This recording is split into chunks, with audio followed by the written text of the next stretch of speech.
back of the truck, man. What's good, bro? Back of the truck. How you doing? I'm doing good, man. This is an interesting setup. It's the first for sure. Yeah, first from me, too. Dope. We've done outside pods. I've never done a pod in a vehicle. Have you been on pods before? Is this your, first interview? I've been interviewed, but I don't know if I would call them podcasts. I guess it's my first pod, yeah. Yeah. You into pods? You watch any pods? Yeah. I fuck with pods. What do I watch? I mean, it really depends, but I just like I like to stay updated on hip hop news and shit and drama and shit like that. It's my guilty pleasure. You into the drama? Just I don't know, just just what happens, you know what I'm saying? But sometimes I just tap out of it. I left America for 2 months and I just didn't stay up to date on any pop culture or anything, and that was nice. But when I'm here, I try to stay tapped. Where'd you go? I was in Italy for 2 months. Is that where you're from? My grandma lives there. Yeah, my grandma's 97, so. Are you Italian? She's up there. She wasn't born there, but she moved there, and my mother grew up there. You kind of give off foreign vibes a little bit. You could be. Look, you be from Italy. I'm from Bosnia. We're right next to Italy. We're fucking neighbors. Dope. Both your parents? Yeah. So I was born there. Oh, for real? Yeah. Came here when I was 4, but I go back all the time. We were there last year. That's fire. You like it there? That's cool. You go for the summertime or? Yeah, we went for the summer. We actually built a house over there too, so that's lit. We even have a nicer house over there than we got over here and shit. Yeah, so if shit goes down over here, you could always just dip out. Oh yeah, I actually got I got my dual citizenship during the pandemic. But because they were talking about you can't leave the U.S. That was getting kind of weird, so I was let me grab it. So we're in fucking is this Bed-Stuy? Yeah, Bed-Stuy. Yeah. How the fuck? You want to tell us a little bit, just fucking even. Coming up, were you born and raised here? Getting into videography, you know what I mean? I was born in New York, and then I guess I have kind of a weird upbringing, but it was between Brooklyn, but my mom moved to Paris when I was 3, and then I lived there till I was 14, and then we moved back to Brooklyn. Wait, how was Paris? I'm about to cut you off. You remember living there? I know you were a kid. Yeah, I remember it. I speak French and everything. It was cool, It was interesting. I think that overall, I'm glad we ended up coming back, I think I ended up getting more opportunities and shit growing up in New York and being exposed to more, opportunities and possibilities and shit. Yeah. But, Paris is cool. It's a beautiful city. It's... Have you heard the saying? It's low-key rough. People don't... people That's think what I'm saying. It's nice, I've heard the saying, Paris is the New York of Europe. Paris is kind of hood. It's just, more I don't know. But you just got to worry more about, just getting jumped or stabbed or some shit like that. It's not they don't go crazy with, the guns, over here, but, They'll stab you the fuck up, though. But it's pretty rough. People think it's sweet over there in Paris, but yeah. I was one of those people, but I remember when my perspective changed on Paris, it was 3 or 4 years ago. It was some random girl that was vlogging on YouTube. I just stumbled across her channel, and she was an exchange student in Paris. So she was living there for a couple years, and she was just vlogging her experiences in Paris and shit. And she was like, yeah, it's fucking dirty. She was she compared it to New York. It's like a New York City of Europe. She was like, it's dirty, people are rude. It is exactly that. People are rude. People don't want to fuck with you. If you just look like a lick, people will rob you over there, run your pockets and shit like that. I don't know. It's weird because here in America, it's the inner city. You know what I'm saying? Over there, it's the outskirts. Is the bad part? Yeah.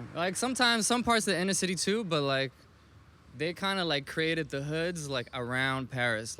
The whole around Paris is just the hood. Yeah. I mean, I guess if you think about it, that's kind of how it is here around all the main around Manhattan. Around yeah, Times Square exactly. You could think about it like that. The boroughs is the outskirts, and then Manhattan is kind of nice, except for Harlem used to be pretty hood, and even LES back in the day. But now most of Manhattan is kind of not. Yeah, we were in Brooklyn shooting. I think bro shit was in Brooklyn too. It's no black people. I'm we're in Brooklyn right now. I'm like, where are the black crazy. people? Crazy. Brooklyn is more expensive than Manhattan sometimes in some parts. Doesn't make any sense, but. So you're in Paris from 3 to 14, and you get back. So you move back. I moved back here this summer before freshman year of high school, and then Basically, like, so my mom and my dad weren't together. So my mom, like, my pops left when my mom was pregnant. That's why she ended up going back to Europe. And, like, she, like, stayed there for a while. And it was, like, good to be a single mom in France. There's, like, help and shit. And, like, good, you know, healthcare, all that shit. Did that. But I was getting in trouble a lot. I got kicked out of, like, I went to, like, 3 different middle schools. And, like, my mom just didn't feel like she could, like... In Paris. Yeah, like, she was like, go live with your dad to, like, get straightened out, essentially. So she sent me over here to live with my dad in Brooklyn. Yo, that's got worse than shit. Yeah, it didn't help. And me and my dad just didn't get along because I didn't grow up with him. And I just, all of a sudden, I was living with him. And just, like, we just got into it. And so I was there for 2 years. And then she ended up moving here because it just wasn't going good between me and my pops. And then, yeah, mostly Crown Heights, like Franklin Avenue. And St. John's. We bounced around like different parts too, but Crown Heights for the most part, and then Bed-Stuy like 10 years ago. But Crown Heights and Bed-Stuy, it's like neighboring. Yeah, like they border each other, so this area in general. So were you like creating this? When did you start creating? Like, were you in Paris or? Nah, I was just like selling weed and shit in Paris. That's why I got in trouble, really. But when I got in New York, when I got to New York, that's really when I went to this high school called Prospect Heights High School, and it was like different high schools in the same building. It's right, like, I used to live 2 blocks from where I went to high school. It's like Eastern Parkway and Franklin Avenue, like not too far from here. And I had a guidance counselor that just like, I just had a really good relationship with her. Her name was Miss Dariana, and she would put me on to a lot of like different after-school programs and shit. So she put me on this program called Real Works. It's in Brooklyn, and they teach you how to like edit and film and shit, and you make a short film, and they pair you with a mentor. So yeah, I learned how to film. I learned how to use Final Cut there. They let me use the computers, and then I ended up working there in the production company. And then they let me use like the equipment and shit, and then I used that equipment to make my first video. Is this the short film? The short film was, yeah, I made that, but then I made my first music video like outside of it, but I used their equipment kind of because they were just letting me use it, so it was like a good way to like finesse. Like, I had a big budget when I didn't, but I just had all the lights and everything, and I could use it. You know what I mean? Is there still places like that in the city, like where you can go and use stuff? Like, I know where we're from, there's a few spots where there's like high-end equipment where literally you can go use for free. But the thing is, nobody really knows about it. So I don't know if they like strategically don't really market it like that, so it's not too known, or just they just do a bad job at marketing it. It's just like, it's all like, it's publicly funded, what you're talking about, right? Yeah. So it's just like, you know, it's publicly funded, so they don't have all the money in the world for like marketing and shit. But it's like, yeah, even here, a lot of people don't know about it, but Real Work still exists. So, you know, if anybody's listening and they're in high school and stuff, it's Real, REEL Works, and they're on President Street in Brooklyn. And they have a nice ass like office with like editing stations. And they let you use like everything. Everything's free, and they teach you how to use it. So was the music video the first piece before the short film, or no? I made the short film first. Was that you in the beginning of the film talking about drugs and shit? Like, no, that wasn't me. I was, because I seen him. I think that's crazy. bro. I'm not that crazy. Oh, so you saw that one? We watched a little bit of it. One? Yeah, I was like, is that bro? I was like, it was a little hardcore. I can't even watch that movie anymore. I'm like, damn, like, but yeah, no, that wasn't me. That was a different kid. I didn't go that hard, but I was just around a lot of shit growing up. So was that a school project? It. Or is that like your first, your own thing? Real Works. It was with that after school. So it's like an after school program type thing. It wasn't like I didn't get credits for it or anything like that, but yeah. So you dabbling around, like, what you using their equipment. So I did that, yeah. And then, I don't know, around that time, there was some cool music coming out in Brooklyn. Like, Flatbush Zombies had just come out with like Thug Waffles. You ever seen that video? I haven't seen that one, but I know, Yeah, I watched that shit drop, and I really liked it. And I was like, I always like music in general, so I was like, you know, eventually I want to make movies, but I have a passion for music, so it just made sense to try to make music videos. And I knew a bunch of people in Brooklyn, cause like,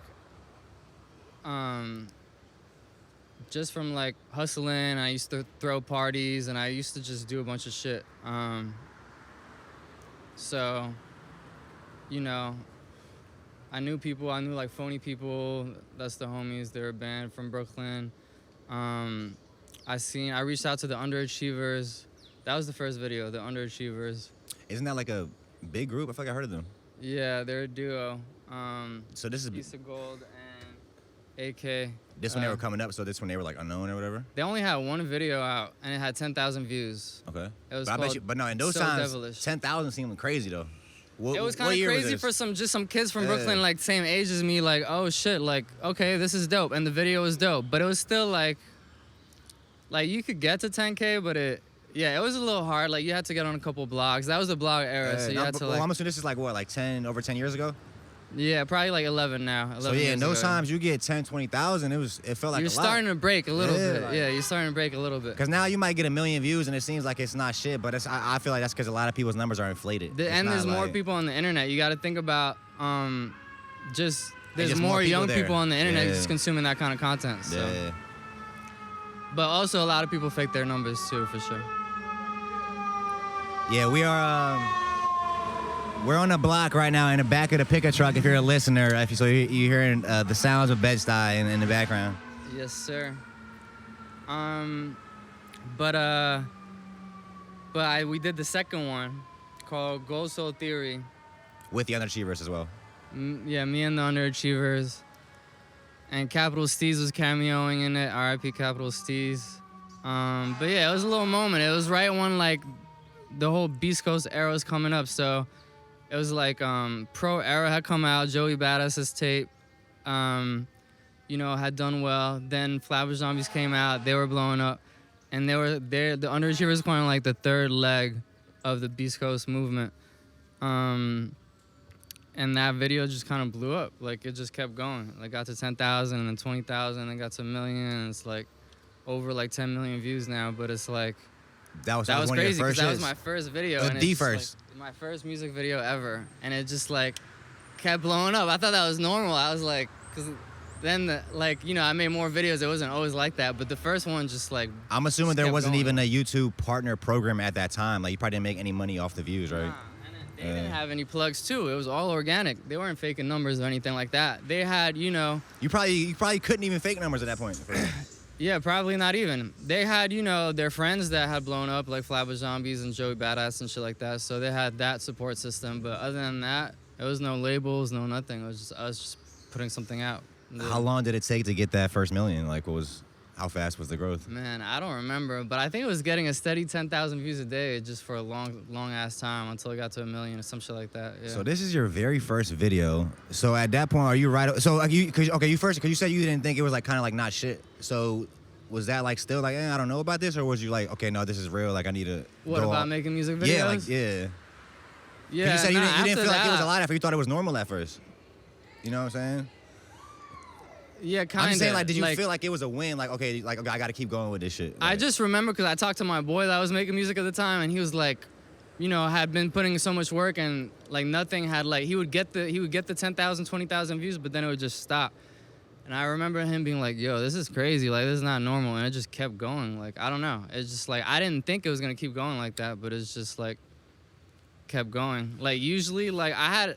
After that, I made other videos for homies that, like, got to that 10,000, 20,000, like, a couple days of the first week, but then it kind of just slowed down. But when something, I don't know, there's something, like, I feel, like, when something goes viral organically, there's just something you can't formulate. It's just, like, you can't it had everything, but you can't recreate it. It just had everything just timed up the right way for that. I think it's time, and I think it's fate, bro.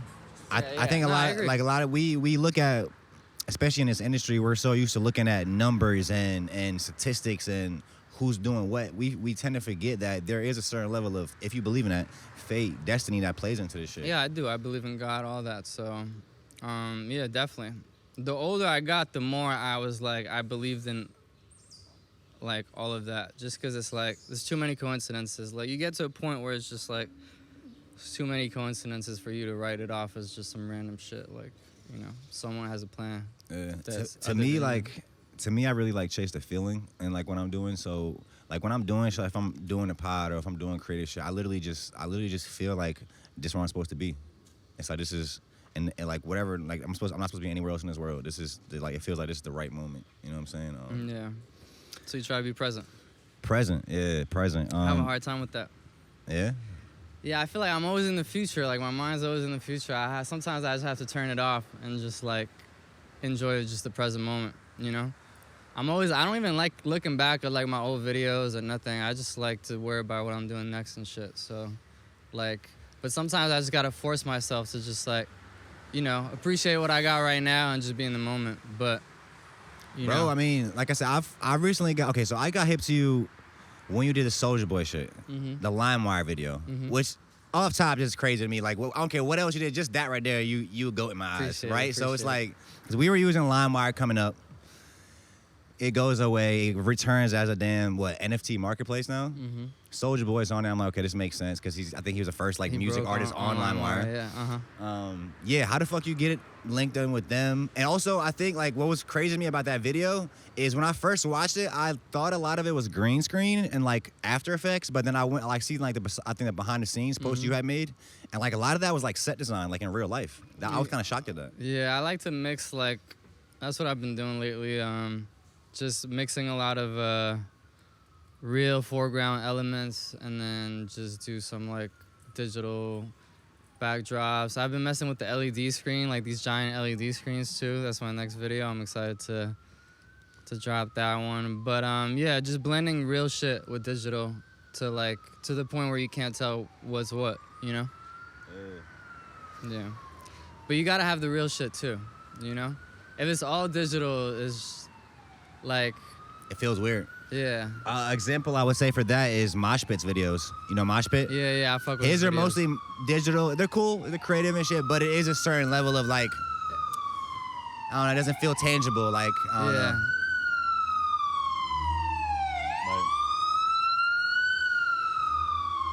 How did you link with Soulja Boy? How'd you link with LimeWire? How'd you get that placement? Man, all right, let's go through the story. Such a long and convoluted story to get to that video coming out. But all right, so first,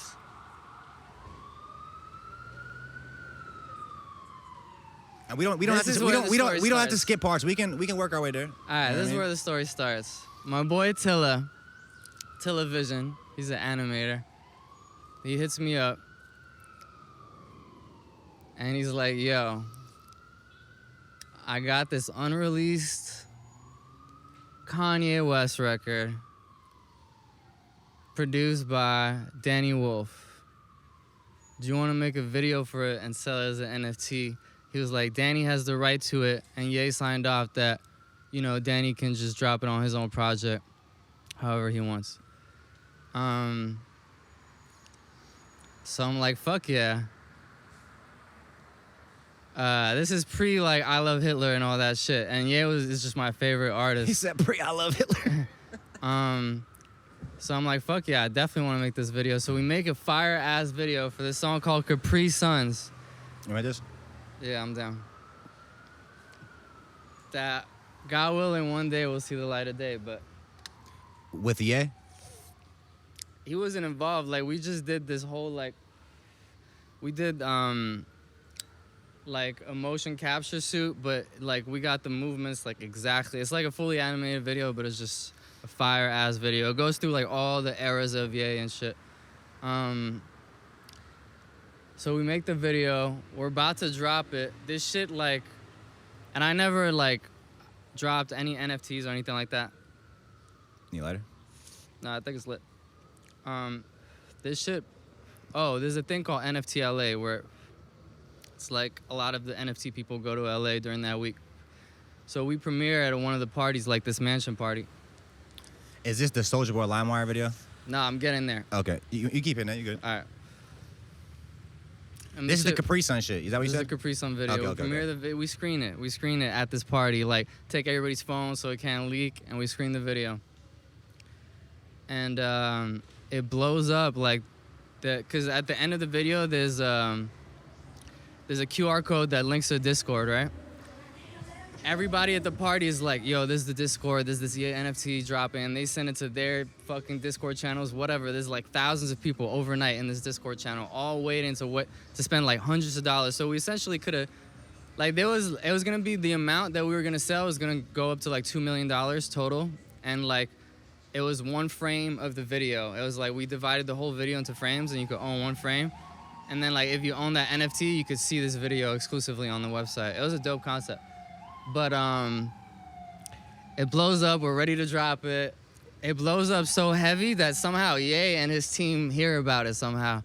And they're like, fuck no, you're not dropping this. So they send like 20 lawyers in one email, just like the label is like, hell no. They get the Discord deleted. They get my Discord deleted overnight.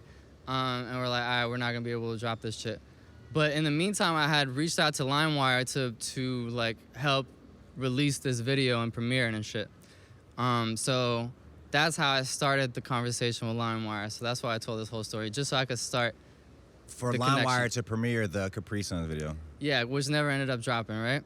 So now LimeWire is just impressed with the video because I've shown it to them.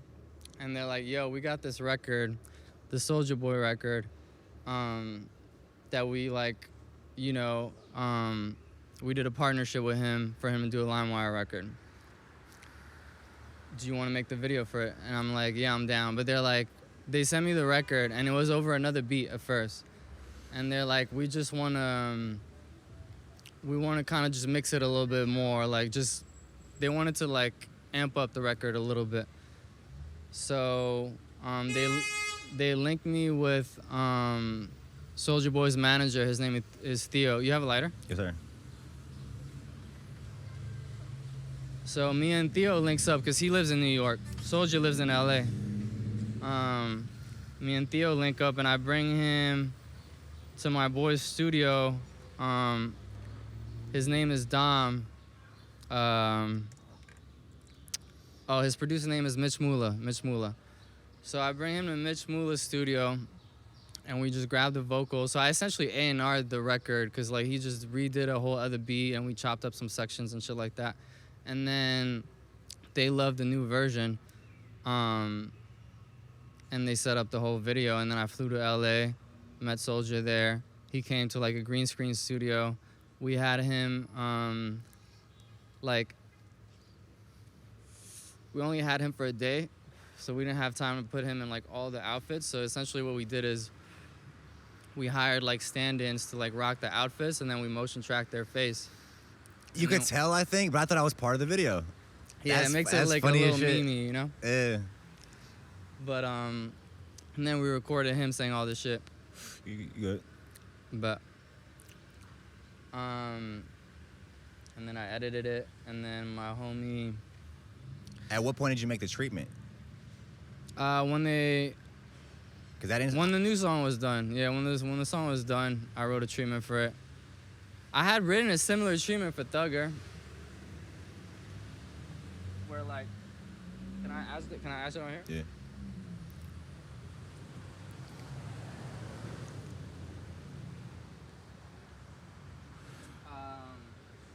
What was that song called? Thugger and Gunna Surf. I've written a dope ass treatment. Is that the one they did the fucking water gun shit with? I don't even remember what they did for that video. Okay. Maybe. I don't remember. So that was the same treatment as a Soulja shit. Similar, like Thugger was the president. He was like Karl Lagerfeld. He was like different people and shit. I did another thing that was kind of similar with the Uzi video. I don't know if you've seen that one, the What's Up video. The What's Up? I know you did the P's and Q's shit, right? Yeah, I did the P's and Q's one too. But the What's Up was like him being like different, like Frida Kahlo and like Einstein and shit like that. That was the first like deepfake video. I see the Soulja Boy video. Wait, you made the first deepfake video? Yeah. Wait, what do you mean by deepfake? Music video. Like the first music video that uses deepfake like in the video. You know what I mean? Okay. I think at least the first rap video, but I think it's the first music video. I think I'm gonna go ahead and make that claim. But yeah, Lil Uzi, What's Up? It was like we had like deepfake like Nicki Minaj, Obama, 6ix9ine, everybody like singing the song and shit. Yeah. Yeah, it's crazy you did a Uzi shit too because I'm doing a pod with my boy Turtle, produced by Turtle. He lives in LA. And he just edited Uzi's last video that just came out 2 days ago. Dope. So it's crazy we're doing like both the y'all videographers in the same week. That's fire. That's work with, bro. Yeah. How the fuck? So we kind of I feel like skipped a lot. We just kind of ended up with you having these industry placements. Like, what was getting your foot in the game? I guess like how do you start getting connected with these different companies and shit? You know what I mean? Yeah. It took a long time. Did like just unsigned artists for a minute. So the Underachievers did a bunch of videos for them, like 3 or 4 videos. It's like word of mouth, kind of just building. With Phony People, I knew them from growing up, so I did a bunch of videos for them. My boy A Lau, he was signed to Harry Fraud at the time. Did a bunch of videos for him. And then through Underachievers, they ended up getting signed to Brain Feeder, which was Flying Lotus's label. I ended up doing a video for him for a song he produced. Just a couple of years of just grinding, making videos. And then I think it was one of the Phony People videos. I think that's what it was. One of the interns at Atlantic Records saw that video and showed it to her higher ups at Atlantic. I think she showed it. I think it was to, the woman that first like hit me up. Her name is Manny Emmanuel. She used to be at Atlantic.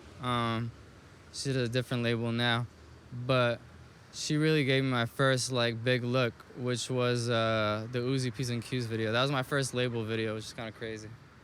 So I got lucky too. Like if that intern never saw that and showed it, you know, like I didn't have any plugs in the music industry or anything like that. But I was lucky that I was in New York. I have access to more artists, so you know. It sounds like you got a lot of your your breaks from just like off your work, like letting your work speak. Yeah. And people fucking with it and fucking. Yeah, because I don't even fuck with, like, I don't even use social media that much or anything like that, and I never, like, I probably should have done it more. Like, I should have put a logo in all my videos, like, earlier on. I, like, just didn't give a fuck for a minute. But also, I always wanted to get to a level where I feel like I'm really proud of my shit. And I feel like in recent years, I've gotten there, like, the Soulja Boy video is one of my favorite videos, but... So you were kind of waiting to get to that point to start branding it, like, more? A little bit. I mean, I started a couple years ago. There's a bunch of videos that I'm pretty happy with. I did this video for Wale called Black Bonnie. I really like that one. Kehlani video, Distraction, all the... Bro, you really got videos. some... First of all, you're on fucking IMDb. Like, that's crazy. Then you got like Grammy nominated songs, I think that you've done. That's the Kehlani one. Kehlani, yeah. Also, like, I like that you're touching on that too, about videographers building their brands. Like, I feel like for the longest we've really only seen like Cole Bennett kind of take it there. Everybody else is kind of just a videographer. Yeah. You don't really see them build companies and like successful brands. Yeah, out of it. He really made like a business out of it, and what's it called, like a festival and everything. Like, it's crazy. Yeah. So he did it right. So, you know, I think business-wise, he did it right. But I think it's different for everyone. I think you could be like the reclusive artist to it and can work. You know, if your work is really good and people like hire you specifically for your style, it can work. You don't have to make yourself like the brand of everything. But it's just different. It worked for him. You know? Some people might want to play the cut. Also, like, it depends what you want. Like, I feel like with him, that was his end goal. Like, you leverage music videos to create like this business. For me, I wanna leverage music videos to make movies. That's my end goal when it comes to directing. So I almost don't want to get stuck in music videos too much. Like, I love doing them, and it's like amazing to be able to like practice my craft and get paid for it, and like practice big sets with big productions with a lot of big crews, so that when I'm making movies, I'm used to it, you know. So yeah, it's been dope, but I don't you know, I don't want to get too good at it because then I'll get stuck in it. So yeah. You could do both though. Yeah, facts. facts. There's some big directors that started with music videos. So. Yeah, I think I look at it kind of like that too. Like even doing a pod or doing like we do skits, we do different shit. But I look at it as I'm honing in on these skills that I can develop into other things. Yeah, facts. Like, you know what I mean? You're just getting comfortable like speaking to people. Yeah, and speaking on camera. that so.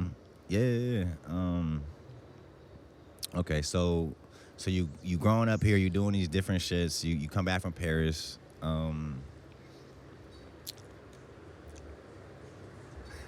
I also feel like it can be. I feel like it's kind of limited what you can do with music videos, and also like what's your view on just the evolution of music videos and kind of like where we are today with? I feel like now, because we went through a phase like with the Cole Bennett phase where it was all effects, like glitches, different shit. But I feel like it's getting kind of back more to like the fundamentals. Like you even see this new Cole and Yachty video that's dropped. I don't even think there's a cut in it. It's like a solid shot, just like one pan. I think I only saw snippets of it, but it looked fire, yeah. But you see, it was just basic. Yeah. It was just like a pan. It just popped, I think. But yeah, that's true. I don't know. I feel like now you could just do anything almost. Like there's the kind of super basic artsy film vibe that's just like no effects whatsoever, kind of almost a vintage feel. There's like the super effects heavy, like what's the name, the guy you mentioned earlier, Mosh Pit type shit. I feel like Mosh Pit took Cole Bennett's shit like and made it like on crack essentially. Like he just took I don't know. I'll say their videos feel different to me. Yeah, I haven't got that. They have different styles. Yeah, for sure. But I'm saying like the VFX heavy shit. He like he's all effects. All effects, yeah, facts. I feel like he just puts his artists into the metaverse. They just do the whole shit. Yeah, the fucking just creates the whole world. It's crazy. Bro, he's gonna thrive. Like yo, he releases the time lapses too of like how he does it and shit, and it's like it's dope to see it, like see him make it. But yeah, it's interesting to see like it change. I feel like now a lot of the things that's like I said, going back to fundamentals, a lot of things that pop now I feel like is the rawest shit. Like you'll just see a new artist like with like a reel that's going viral with their song, but it'll just be them like standing in like a wide shot, a slow zoom in on them, like nothing, like no type of effect on it. Like I think that's the TikTok effect too, cause I think there was like when Instagram was the most poppin' social media. Instagram was all about everything super polished, Facetune, everything, you know what I mean? And then on TikTok, the shit that does well over there is like, if it's too polished, it doesn't even go crazy. Like, They want raw shit. See, I'm not even on TikTok like that. Me neither, but my girl is on it, so I just like, I just see that it's just a completely different culture. Like, you think what you think might go crazy on TikTok, because it went crazy on Instagram, it won't go crazy on TikTok. It's That's almost why I don't want to overthink shit these days. I don't even put like I just do shit. Like I don't want to put too much effort in it. I just want to I don't want to overproduce it. You even see like we use 1080p cameras. I can afford to get some cameras if I really want to, but that's kind of strategic to me too. Like and it creates like a vibe, kind of like a texture to your like content that's like makes it stand out. So yeah. But I guess to wrap up that point, like now you have everything available. Like you could have AI make some crazy shit for you, or you could like go buy like a vintage VHS or vintage film camera, and like you have that whole range kind of available. And I think there's a place for, you know, everybody to hone in on a certain style that makes them different and makes them stand out and shit. So I think in this like age where everybody can create now, especially in like I've seen recently they're talking about like the next generation of the AI. Like, you know, right now we have text to image, right? We're gonna have text to video. So you're gonna be able to type out a script for a movie. I want to make a movie about bro and them sitting in the back of the truck. This happens, then they do this. Then you write out the whole script, and they'll create a fucking 8K Hollywood style level 2-hour movie for you with that's characters and everything. Why they just went on strike for a couple of months because they're still on strike. I got a boy that lives in Beverly Hills. He was working at The Bachelor. He was working on The Bachelor. I thought they ended it. Actually, I don't know. They might. The writer's strike. Yeah. You talking about? Yeah. I might be wrong there, but he was on it. He was out of a job for that. But my point, I think, it's gonna go back to the story. It's gonna go back to the ideas, because if we live in a world where anybody can do it, then it comes to the point where like quality doesn't even matter anymore. Now we're going back to the story, to Actual like how it's storytelling? storytelling. I hope so, because that's what I love. I think you might be right too, because like if you think about the economy in the early 2000s and even like to the 2010s, it's like shit was going better in America. Like everything was like a little more superficial, because it was like during, like, you see that in eras, like you see it in the 80s too, or the 20s, and they call it the roaring 20s. It's like, when shit is going well, culture tends to be more superficial, and then when it's harder times, you care about realer shit when like times are harder. You know what I'm saying? Yeah. So I think since COVID, like, there was a little shift. Like before, everything got to a point that was like super superficial, VFX, fake lifestyle, fake everything, fake filters, all that shit. And then it got to like an extreme. Like bigger than life, outside of reality. Yeah, just fake shit. And now we want raw shit. Like we're like, that's how the 90s was. We're in the 90s kinda, We're 90s in the was 90s. like, yeah. So We're in the fucking 90s. Yeah. I like that. Yeah, they say I've heard of like, yeah, like you're saying, like when shit is good, like when you have, they say, I think they call them creature comforts. You don't really think about much of that. You're comfortable, right? So they say like, even like I forgot what countries that were at war. 2 countries were at war, I forgot now, but the way the country beat the other country is they gave them TVs. They beat them in the long run because they gave them TVs and like different creature comforts to make them not want to fight no more. When shit is too good, you don't care. That's why, like, when... Bro, you can't rally a bunch of motherfuckers up to have a good life. They're not leaving the crib for you. Yeah, that's when revolution happens. Revolution happens when shit is really bad. Yeah, facts. And it's like, no, I don't care. Like, I don't care what happens. Something has to change. Yeah. You know what I mean? And we're in one of those points right now where just shit is just doesn't make sense, bro. It's too expensive. Bro, what was it like being in fucking New York during the height of the pandemic? I know it was like, I know what it was like for me in my area. I'm kind of in a smaller city. Yeah. Shit look crazy out here. Yeah, it was pretty wild. Yeah, they had curfews at one point. There was just fireworks going on the whole time. We got hit. One of the first cities in America really that got hit by COVID too, with the lockdowns and shit. So we had our lockdown earlier than a lot of other people. So that was kind of crazy too. And then we had the crazy protests and shit. There's like, shit got crazy, bro. Like, New York was a movie. Like, bro, they were really fucking burning blocks down. Bro, there was cop cars. Not just in New York, everywhere. Bro. Yeah. Like, on Flatbush, like, it was crazy. And I got my knee broken that year. I don't know if you know that. I don't know that. So I was at a protest. I wasn't doing nothing. I was just there, like, just filming, documenting. And the cops were like, just like shoving this kid, like just shoving him into a car and shit. You said the cops were? Yeah. And I kind of try to like step a little in between just to like, I just thought they would like stop like fucking with him, But they just ended up just jumping me instead, and they broke my knee. What? Yeah, so I'm suing the NYPD right now, which is crazy. Did you go to jail that night? I wasn't doing shit, which is the crazy part, but they put me in this bus. They like detained a bunch of people in like just a regular city bus that was just parked there. The regular bus?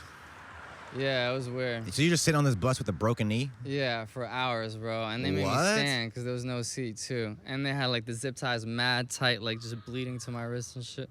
I low-key, you see this? That's still from the zip ties because they had to like cut it out because they put it so tight. And they cut you when they were cutting it? Yeah. Or cutting it out? Yeah. Bro, what? Yeah, that's legit insane. Shit. So how's the lawsuit? Well, I guess you probably can't even talk about it much, but so you suing I'm suing the NYPD right now. But you know what's so crazy? And I'm not like, it's just wild. I'm not like, it's not like I'm happy about it or nothing, but the main cop that really broke my knee, like, died like a year ago, my lawyer told me, which is fucking crazy. Like on duty? So, the one that like actually fucked me up, yeah, the one that like, and like we have a video of it and everything. Of your knee getting broke? Some body cam and shit, but yeah, the main cop died, so it's just like, just wild, like it's just like slowing down the process. But yeah, so it's been like 3 years now that like this lawsuit it's been in the process. So I don't know, but yeah, crazy shit. Okay, so you touched on coming up, doing videos. You want to get into short films. Yeah, I just wrote my first feature film, so. Yeah, like what? Like a 2-hour movie? Like Yeah, it's a 2-hour movie. It's like 127 pages. How long did it take you to write it? I had the idea when my knee was broken, because I couldn't walk for like 3 weeks, so I was just stuck at home. So I had the idea in 2020, but I kind of was just sitting with it for a little bit, and I had the main like storylines for it, but I was kind of giving myself some time to flesh out the structure. So I really started writing it probably like a year ago, but I had the idea in 2020, and I just finished it like a week ago, literally. So yeah, that's why I was at my grandma's for 2 months, just fucking going in and spending time with her. So maybe yeah. the whole knee situation was a blessing. In a way. It was my through the wire moment, you know what I'm saying? It was my through the wire moment. Good situation, a bad situation turned to a good thing. Cause like, yeah, I had tried to write like a full movie before, but I always like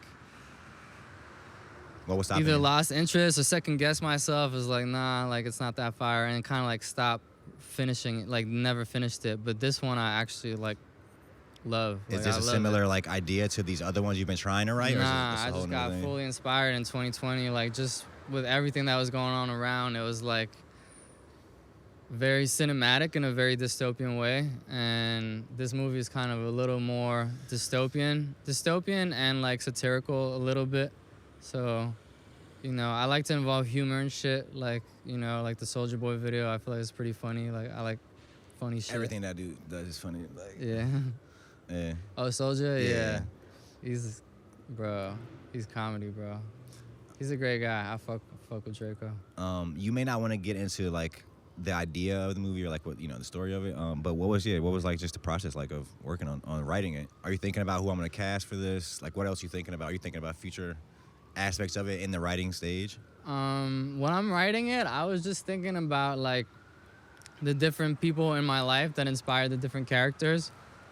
I didn't even create names for the characters. I just named it after the people. I should probably like change their name. Named it after the real people that you got the inspiration from. Yeah. But I at first I thought I was gonna just cast all real people, like kind of make it like Kids. You ever seen that movie? Yeah. Some shit like that. But now I'm thinking I should probably cast. Oh, it was like actors. cast real people just to play themselves. Yeah, but now Yeah. it's become like a whole. Bro, you know It's what's a pretty crazy? hard I script like to like that. act like. Yeah, but yeah. Kids is like just kids chilling and shit, so you could do it. But like, I don't know. Now that I have the script, I'm looking at it. You have it's something like, that takes a real actor to actually do. Yeah, there's some emotional scenes and different scenes that I think like just casting a regular person, they might not, you know, capture. I think it the whole definitely depth. depends on what you're doing, but I'm really into improv. Like, have you seen our skits that we do? Have you seen any of No, them? but I fuck with improv too. But So I'll yeah, send you I some gotta examples. Send me some like, skits. Yeah, but for sure. but for that is basically like we don't even have the whole idea. Like we don't want it to have the idea. We don't It's have like situational humor kind of. so it's like basically I kind of created like a formula for it. So it's like the way we shoot it, we have like a style of shooting it, but then the formula is like the video, and then it's all narration. So people might be talking, but it's narration, and sometimes their mouth might not match up, or like it's narrated, but it's a video to it, and it's like we have a kind of a style that we shoot it with, and then like I feel like my humor, it plays into the style of it, right? I have like my own sense of humor. Yeah. But with that, we'll like have concepts. So we're like but we'll just have a concept like this is gonna happen at some point.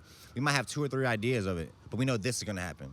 But then everything else we'll figure out when we shoot. We'll get there. The lines we'll figure out in the moment. Yeah. We might add or take away ideas. It might evolve. Like You just have so- the main concept and then Yeah, just, like- yeah. No, I fuck with it. But I I think feel with like- humor that yeah. goes really well too. Like I have a scene in the movie where it's just a dinner scene and like you can't force funny. You can't be like be funny right now. Say it Exactly. this way. Like so I even wrote it in like this scene is improv for that part. Like and it's just like this comedian that I really like. His name is Modi. I want him in that scene.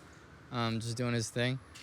But yeah, it works really well for comedy. I lived in LA for a little bit and I used to go to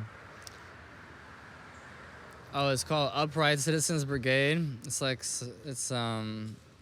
it's this thing in Hollywood. You could go see it, and it's just people doing improv. Just like, but a lot of the people end up like. When I went there, I seen the dude that you ever seen the show Silicon Valley? No. I forget what else. I've heard of he's Silicon in, Valley, but though. the main dude in Silicon Valley, like I saw him first, like just doing improv at this little place in LA, and then like a year later, I saw him on a billboard like on Silicon Valley and shit. So, but like that happens a lot. Like it's a known kind of improv place over there. And yeah, I used to love going there and just watching improv. I love that shit. I guess also on the film, like one more thing, was there like a timeline when do you expect to start filming? When you want it to drop? Like, are you thinking about that part yet? I wanted to drop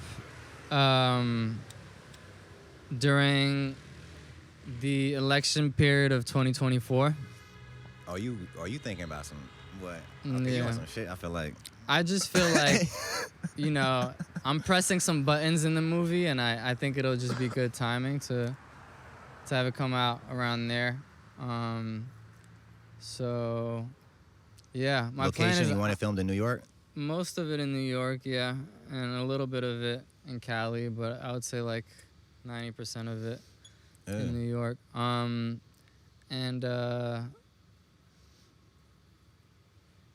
Yeah, my plan is to like get a production company to fund it, but if not, I'm just gonna use the bread from the lawsuit to fund for the movie. You know what's crazy, bro? It makes for a good story too. Yeah, if it happens like that, where you really got the idea from the lawsuit, pretty much what happened for the lawsuit, then the lawsuit pays for it.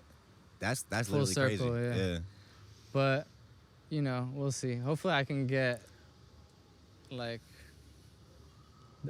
Spike Lee's production company, 40 Acres and a Mule, is like 2 miles from here in Fort Greene. I was gonna drop off the script over there and see what happens. But yeah, I'm gonna send it to a couple of different production companies. And Now, when you're going to, I actually thought about this before. When you're like pitching ideas to companies for different shit, are you copywriting? Like, what if they like stole your idea and went and made a movie without you about it? Yeah, you have to copyright the script, so you can do it. You know, it's always tricky with intellectual property. Like, people could change shit and get around shit, so you're always taking a risk, but I don't know. I guess I'm used to it too, because like for making videos, you have to send in a lot of treatments to music videos, and like technically they could just steal your idea, but you kind of have to just not give a fuck. Definitely copyright it, but like you can't like... So you're copywriting treatments? No, you can't copyright treatments. But like if you wrote a screenplay, you should probably copyright it. Yeah, I would say that. Yeah. It's worth it. But you know, people could still get around, so there's still some risk. Yeah. But, yeah. Hell yeah, bro. What do you have coming up next? Anything else you want to lead the people with? Like, what do you know what I'm saying? You're working on a film right now. Yeah. What up? We're doing a podcast. The Off-World podcast. Yeah, you got anything to say? The Off-World. The Off-World. Just no O in world. WRLD. The Off-World Podcast. Yes, sir. That's what's up. What's your message for New York? Huh? What's your message for New York? Stay healthy, man. It's rough out here. Facts. Bet. Hell yeah. Yeah. Pull up, bet. Come Peace, through. peace. Come in. Pull up. Hell yeah, I love it, man. On the back of the fucking truck. Yeah, bro, that might be a fire spot to leave, man. Anything else you want to say? What you got? You know what I'm saying? Anything else you want to lead the people with? Nah, just American Holocaust. That's the name of the movie. American Holocaust. Yeah, and just be I on want the to know lookout about it. So for you can tell me off That's camera. I it. want to know more about it. That's all Yeah. I'll say. I'll just say the title, but yeah, I'll be releasing more information on it soon. Coming 2024, God willing, hopefully. God willing. Hell yeah. Thank you for doing this, bro. Thank you, bro. I thought this was cool. Yeah, it was a dope convo. I'm going to LA on Wednesday, so I feel like this could be touching both coasts in the same week. Hell yeah. Thank you, bro. We appreciate y'all for tuning in. Let me know. I could recommend a couple people, dope like artists and In LA? like yeah. Bet. Yeah, I'll let you know. Bet. And I want to hear about this film too off air. But yeah, peace. Hell yeah. Peace.